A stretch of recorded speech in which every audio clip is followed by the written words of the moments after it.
नमस्कार, बहुत स्वागत है आपका। आपकी आवाज देख रहे हैं पर आपके साथ मैं हूं आसिफ शेख। आपकी आवाज में आज बात आरक्षण और आरक्षण पर जारी सियासत की।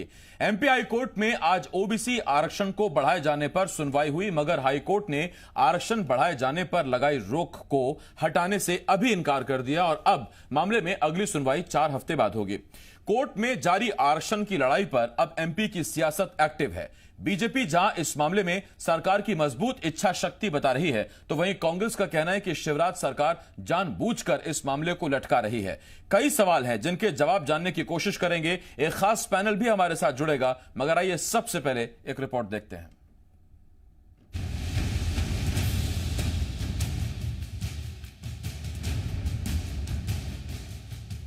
ओबीसी आरक्षण का कोटा बढ़ाए जाने के मामले में एमपी की सियासत एक बार फिर गर्मा गई है। आज इस मामले में हाई कोर्ट में सुनवाई हुई, जहां जस्टिस बीके श्रीवास्तव और जज संजय यादव की ज्वाइंट बेंच ने 14% से ज्यादा ओबीसी आरक्षण पर लगाई गई रोक को अगले आदेश तक जारी रखने को कह दिया। इसके साथ ही अब इस मामले की अगली सुनवाई 4 हफ्ते बाद होगी। सरकार चाहती है कि अदालत 27% आरक्षण को मंजूरी दे दे, जबकि कोर्ट ने अगली सुनवाई तक रोक जारी रखने का आदेश दिया है। अब इस मामले में जमकर सियासत हो रही है। एक तरफ जहां सरकार सफाई दे रही है, तो वहीं कांग्रेस शिवराज सरकार पर हमलावर है। हमने दूसरी पेशी पे ही माननीय न्यायालय के समक्ष सरकार का जो पक्ष है वो पक्ष रखने का काम किया है, लिखित में जवाब देने का काम किया है और हमारा स्टैंड ओबीसी को लेकर क्या रहने वाला है यह स्पष्ट करने का काम किया है। आज जानकर प्रसन्नता हुई कि शिवराज सरकार ने हाई कोर्ट में जो जवाब दिया है उसमें उन्होंने स्वीकार किया कि कमलनाथ की कांग्रेस सरकार ने जो ओबीसी को आरक्षण देने का प्रावधान किया था वो सही है। ओबीसी आरक्षण पर दरअसल सियासत इसलिए हावी है क्योंकि एमपी में ओबीसी कुल वोट बैंक का करीब 52% है और इसी बड़े वोट बैंक को साधने के लिए कमलनाथ सरकार ने ओबीसी आरक्षण को 14% से बढ़ाकर 27% कर दिया था। मेडिकल कॉलेजों में सीटों के बंटवारे के लिए नए नियम को भी लागू कर दिया गया था, मगर तभी मामला कोर्ट में चला गया और कोर्ट ने सुप्रीम कोर्ट के फैसले का हवाला देकर कमलनाथ सरकार के फैसले पर रोक लगा दी, जो अब भी जारी है। और क्योंकि मामला बड़े वोट बैंक से जुड़ा हुआ है, इसीलिए सियासत जोर पकड़ रही है। अब देखना यही होगा कि कोर्ट में जारी इस जंग का नतीजा कब और क्या आता है। साथ ही सवाल ये भी कि इस जंग को कैश कौन कर पाता है। जबलपुर से कर्ण मिश्रा के साथ विवेक पटैया, जी मीडिया, भोपाल। तो ये एक पूरी रिपोर्ट हमने आपको दिखाई। मामला एक बार फिर हम आपको बता देते हैं। मध्य प्रदेश में कुल 52% ओबीसी वोटर है, बहुत बड़ा वोट बैंक है और यही वजह है कि इस वोट बैंक पर सियासत की नजर हमेशा से रही है। कमलनाथ सरकार जब बनी 2018 दिसंबर में, तो उसके बाद कमलनाथ सरकार ने इस वर्ग को 14% आरक्षण से बढ़ाकर 27% आरक्षण देने की बात कही और मामला कोर्ट में गया, क्योंकि मेडिकल कॉलेजों की सीटों पर जब यह नियम लागू होने वाला था तो एक छात्रा इस मामले को कोर्ट में लेके चली गई और हाई कोर्ट में उसके बाद से अब तक इस पर सुनवाई चल रही है। हाई कोर्ट ने आज हुई सुनवाई में इनकार कर दिया कि अभी इस पर लगी रोक तो हटाने से रहे, आगे 4 हफ्ते बाद अब इस पर सुनवाई होगी, तब जाकर इस पर स्थिति साफ हो पाएगी। कांग्रेस को आपत्ति है कि 4 हफ्ते का वक्त दिया नहीं गया बल्कि मांगा गया, जिसके बाद कोर्ट ने दिया। हमारे साथ 2 खास मेहमान जुड़ रहे हैं। हमारे साथ पूर्व मंत्री बीजेपी के उमाशंकर गुप्ता जी और पूर्व मंत्री कांग्रेस के चौधरी राकेश सिंह चतुर्वेदी जी हमारे साथ जुड़ रहे हैं। इसके साथ साथ एसोसिएट एडिटर जी मध्य प्रदेश छत्तीसगढ़ हरीश दिवेकर जी भी हमारे साथ जुड़ रहे हैं। मैं आप तीनों का बहुत बहुत स्वागत करता हूं। सबसे पहला सवाल उमाशंकर गुप्ता जी आपसे। उमाशंकर गुप्ता जी, कोर्ट में आपने भी यही बात रखी कि बड़ा वर्ग है, आरक्षण बढ़ना चाहिए, वो दायरा बढ़ना चाहिए, लेकिन साथ ही कांग्रेस का यह आरोप है कि 4 हफ्ते का वक्त महाधिवक्ता ने मांगा, जबकि कोर्ट ने नहीं कहा कि आप 4 हफ्ते बाद आइए। आपने 4 हफ्ते का वक्त मांगा, आप हीला हवाली कर रहे हैं, इस मामले को लटका रहे हैं, यह कांग्रेस का आरोप है।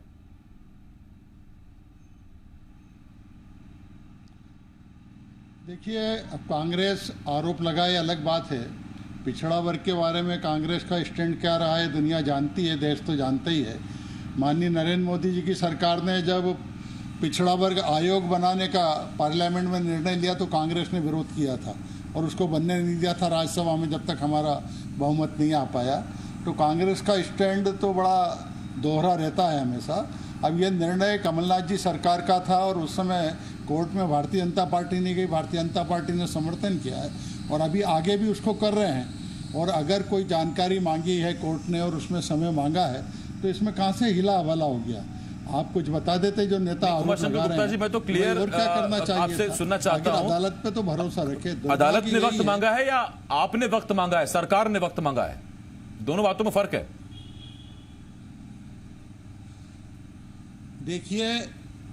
देखिए अदालत अगर कोई जानकारी मांगती है तो उसके लिए समय लगेगा कि नहीं लगेगा देने में। तो आपने वक्त मांगा, ये कहिए गुप्ता साहब। हमने तो कहा था कि जी हटा दिया जाए, क्योंकि ये कोई चुनाव की रणनीति तो है नहीं हटाया है जी। गुप्ता जी ये कोई चुनाव की रणनीति तो है नहीं कि रणनीति से पहले खुलासा नहीं किया जा सकता।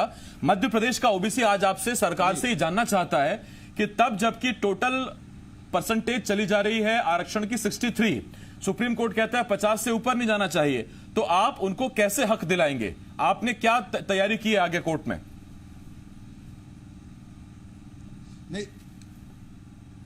नहीं देखिए उसको हम जस्टिफाई करने की कोशिश कर रहे हैं। और ये तो कमलनाथ जी ने जब किया था तब भी ये सोचा गया होगा, कमलनाथ जी की सरकार थी और हम उस स्टैंड को आगे बढ़ा रहे हैं क्योंकि हम पिछड़ा वर्ग का भला चाहते हैं। और जैसा मैंने कहा कि हम तो पिछड़ा वर्ग का आयोग बनाया है, हमने एक संवैधानिक दर्जा दिया पिछड़ा वर्ग के आयोग को।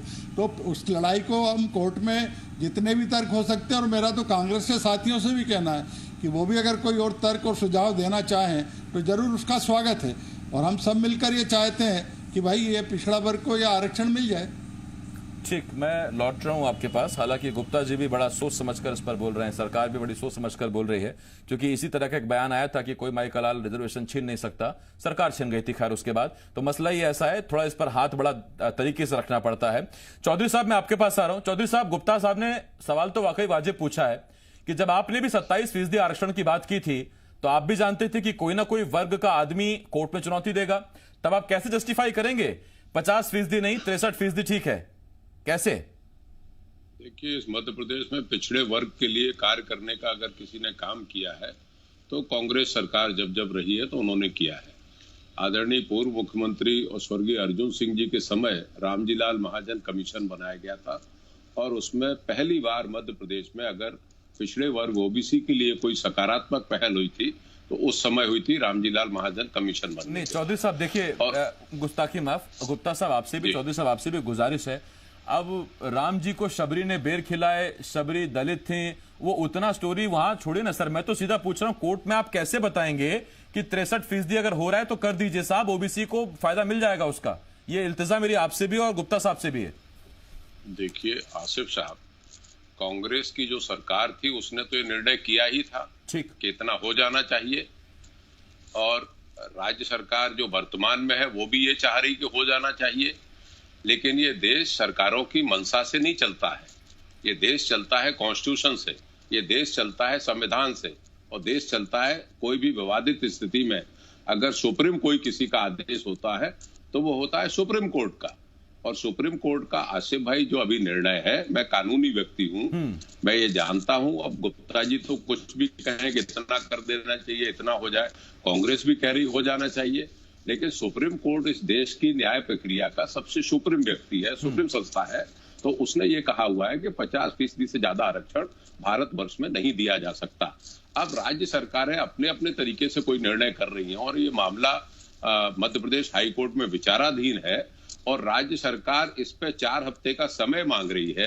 तो ये साफ जाहिर लग रहा है कि आप बात को टालना चाहते हैं। कई बार सरकारें दूसरे दिन जवाब दे देती हैं, आपके पास सारी व्यवस्थाएं हैं, आप 4 हफ्ते का समय क्यों मांग रहे हैं? इसमें भी आपको कोई राजनीति करना है क्या? आप चाहें तो 3 दिन में, 1 सप्ताह में जवाब दे दें। आप कानून के सर विद्यार्थी रहे हैं चौधरी साहब, इसीलिए मैं आपसे पूछ रहा हूं कि आपने आज जो गुप्ता जी पे आरोप लगाया कि सरकारों की मंशा से नहीं चला करती हैं चीजें, संविधान से, नियमों से, धाराओं से और कोर्ट से चलती हैं चीजें, तो ये तो तब भी था ना जब आपकी सरकार थी, आपने कहा था 14 से 27% हम आरक्षण करेंगे, तब भी संविधान था, तब भी कानून था, तब भी धाराएं थी, तब चौधरी साहब की बात सुनी नहीं गई सरकार में, या चौधरी साहब ने दखल अंदाजी नहीं की कि साहब करेंगे कैसे?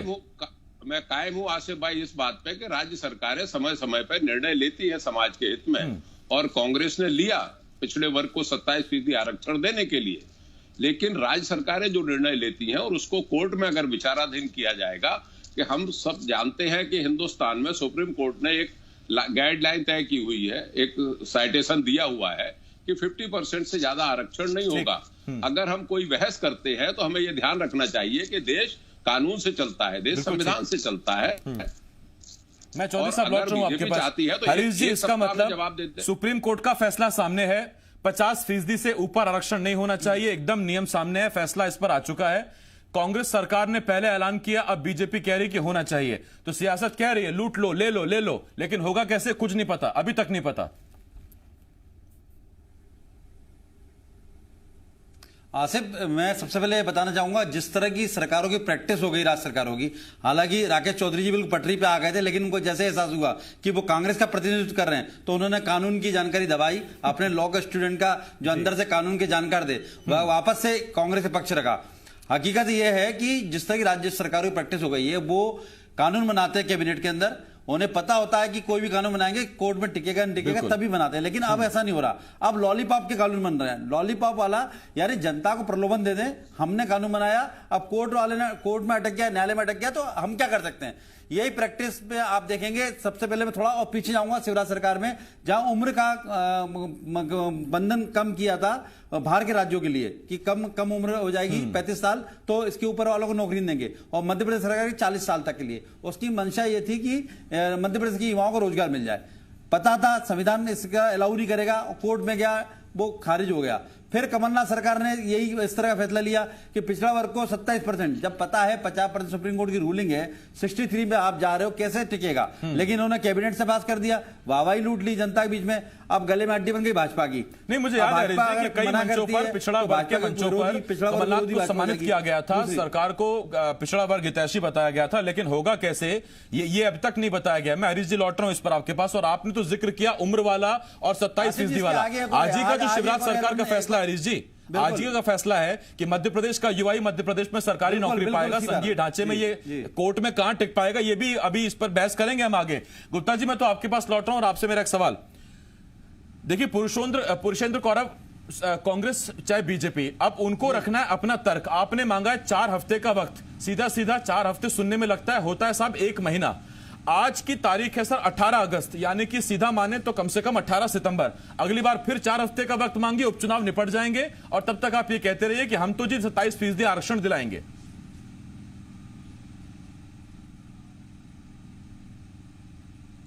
नहीं, देखिए, मैं आदरणीय राकेश चतुर्वेदी जी कानून के भी ज्ञाता हैं, संसदीय ज्ञान भी रखते हैं, और बड़े उन्होंने बात स्पष्ट की है कि सुप्रीम कोर्ट की गुप्ता जी, आपको भी मैं हल्के में नहीं लेता। मैंने देखा है आपने चुनाव आयोगों में, कोर्ट में जाकर बीजेपी का किस तरह से कितने सालों तक पक्ष रखा है। बिना डिग्री के आप भी वकील से कम नहीं है गुप्ता जी। अरे सीए है भाई, बहुत योग्य है आदरणीय गुप्ता जी।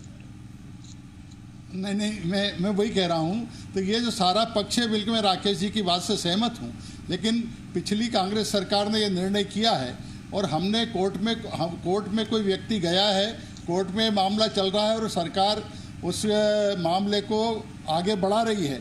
निर्णय तो अंत में कोर्ट का ही होगा, जैसा राकेश जी ने कहा है, क्योंकि आपने देखा होगा कि बहुत से अनेक मुद्दे ऐसे हैं जिनमें अंत में निर्णय न्यायालय, और हमारे यहाँ भगवान की कृपा है कि सुप्रीम कोर्ट का या न्यायालय का जो निर्णय होता है उसको सब स्वीकार करते हैं। लेकिन जो आपने ये बात कही है कि इसकी समय की, तो कई बार ये रहता है, देखिए 1 महीना रहता है, लेकिन कोई जानकारी लेना है, देना है, और ये एक जटिल विषय है, इसमें अगर अपना पक्ष रखना है तो समय लगता ही है। और मुझे लगता है कि इसका कोई चुनाव से मतलब नहीं है, क्योंकि कोई हिंदुस्तान में या मध्य प्रदेश में चुनाव एक बार होके फिर नहीं होते, कुछ नहीं। अभी चुनाव हो रहे हैं, अभी 6 महीने बाद नगर निकाय के चुनाव हो जाएंगे। गुप्ता जी, दोनों बातों में देखिए सिमिलैरिटी है, फिर विधानसभा चुनाव आ जाएंगे। जैसे सियासत में होता है ना कि अभी कर दीजिए, आगे की आगे देखेंगे। इसलिए कोई निर्णय जो है किसी एक चुनाव को प्रभावित करने के लिए नहीं होता। अगले चुनाव की टेंशन तो बाद में सर, पहले तो दोनों दलों को टेंशन अभी उपचुनाव की है। चौधरी साहब, मैं आपके पास आ रहा हूँ। चौधरी साहब, मान लिया आप उपचुनाव में जब जाएंगे और सरकार इसे खींचती रहेगी, देखिए जनता बहुत समझदार है, हर चीज को समझती है। गुप्ता जी, आ रहा हूं मैं आपके पास। गुप्ता जी, आ रहा हूं सर, आ रहा हूं। चौधरी साहब, देखिए जनता हर चीज को समझती है। गुप्ता जी, वक्त मांगेंगे उनको वक्त मिलेगा, कोर्ट से फिर वक्त मांगेंगे उनको वक्त मिलेगा, तब तक उपचुनाव निकल जाएंगे। लेकिन उपचुनाव में जनता आपसे भी पूछेगी कि साहब आपने कौन सा फॉर्मूला तैयार किया था, न्यूटन की चौथी लॉ, कि आप अगर सरकार में होते तो आप पास करवा देते, 50% का फैसला है, 63% पर आप करवा देते। पूछा तो आपसे भी जाएगा साहब। देखिए, भारत में जो संविधान बना है उसमें न्यायपालिका, कार्यपालिका और आपकी विधायिका, और जहां जो भी निर्णय होते हैं विधायिका में, उसकी स्क्रूटनी करने का राइट न्यायपालिका का है, और न्यायपालिका ही इस बारे में विचार करती है कि संवैधानिक तरीके से सही है या अथवा नहीं है। हम कांग्रेस का जो निर्णय है उस बात पे हम सहमत हैं, हाई कोर्ट में उसको चैलेंज किया गया है, और वर्तमान सरकार को चाहिए कि तुरंत जवाब दे। लेकिन हम उसकी भी नुमाइंदगी करते हैं कि जो बच्ची आकांक्षा दुबे गई है रिट पिटीशन करने, हम उसकी भी नुमाइंदगी करते हैं, हम उसके भी हित के लिए बात करते हैं। इसलिए राजनीतिक निर्णय अलग है और संवैधानिक तरीके से सुप्रीम कोर्ट के, क्योंकि भारतीय जनता पार्टी तो सुप्रीम कोर्ट को बहुत अच्छे तरीके से मानने की बात करती है, फिर शिवराज सिंह जी को ये माई का लाल शब्द क्यों कहना चाहिए और किसके लिए कह रहे हैं ये भी उनको क्लियर करना चाहिए।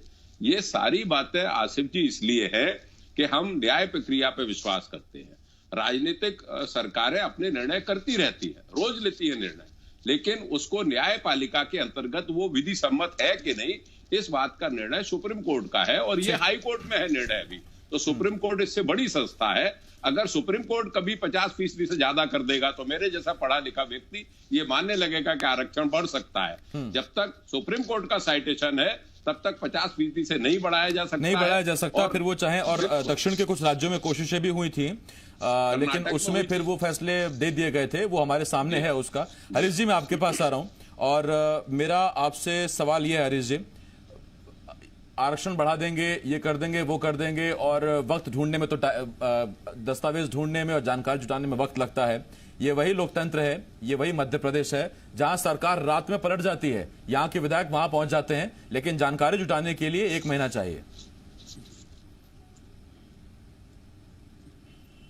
आसिफ, सबसे बड़ी बात है जिस तरह इन्होंने अभी राकेश चौधरी जी ने कहा, आधी बात वो बिल्कुल कह रहे हैं, लेकिन कहीं नहीं कांग्रेस ही होने के नाते फर्ज निभा रहे हैं। सरकार के पास लॉ डिपार्टमेंट होता है जिसमें एक हाईकोर्ट जज रहता है, पीएस, उसका लॉ का पीएस, और सरकार उसके बाद सेक्रेटरी पे भी जज लेवल के अधिकारी, लॉ डिपार्टमेंट राज्य सरकार अधीन काम करता है, उसमें जज रहते हैं। और ये सरकार कोई भी निर्णय लेती है, कैबिनेट में ले आती है लीगल, तो पहले वो लॉ डिपार्टमेंट वेट करता है, लॉ डिपार्टमेंट मना करता है कि साहब टिक नहीं पाएगा, लेकिन सरकारों को लॉलीपॉप देनी होती है, सरकार को वोट बैंक देखना होता है। सरकार कहती है हम तो कैबिनेट से पास करते हैं, आगे देखा जाएगा, जनता के अंदर मैसेज चला जाए, वाहवाही हो जाए। तो लगातार हम जिस तरह प्रैक्टिस देख रहे हैं, पहले भी मैंने कहा था, उसी तरह प्रैक्टिस हो रही है। कुल मिला के जनता को भ्रमित करने की प्रैक्टिस हो रही है। और अब राकेश चौधरी जी खुद बोल रहे हैं, जब सुप्रीम कोर्ट का फैसला है 50% ऊपर नहीं जा सकता, फिर भी 63% कर दिया। अब भाजपा की मजबूरी, भाजपा इस बात बोल नहीं सकती। सरकार को तो वक्त मिल गया 4 हफ्ते का, हमको नहीं मिल पाएगा, हमारा वक्त खत्म हो गया सर। और यहाँ जो हमारी अदालत है वो जनता की अदालत है, जो जनता तय कर देगी हम मान लेंगे। गाइडलाइंस भी आ गई चुनाव, सुप्रीम कोर्ट ने तो खैर अपना फैसला दे रखा है, वक्त खत्म हो गया हरीश जी हमारे पास। लेकिन हाँ, जनता जरूर देख रही है कि गुप्ता जी भी जूझ रहे हैं, चौधरी साहब भी जूझ ही रहे थे, लेकिन जूझते जूझते जनता को क्या मिलता है वो जरा देखना होगा। सुप्रीम कोर्ट की एक तय मानदंड है, एक लाइन है, उसके ऊपर अब सरकार जाना चाह रही है, सुप्रीम कोर्ट मना कर रहा है। खैर, सियासी रस्साकसी जारी है, उपचुनाव से पहले कुछ मिल जाए तो गनीमत, वरना मामला लटका तो है ही। खैर, बहुत शुक्रिया गुप्ता जी, चौधरी साहब, हरीश जी, बहुत शुक्रिया आपका हमारे साथ जुड़ने के लिए। छोटे से ब्रेक के लिए रुकना होगा, ब्रेक के बाद छत्तीसगढ़ का मुद्दा बहुत जल्द लौट रहे हैं।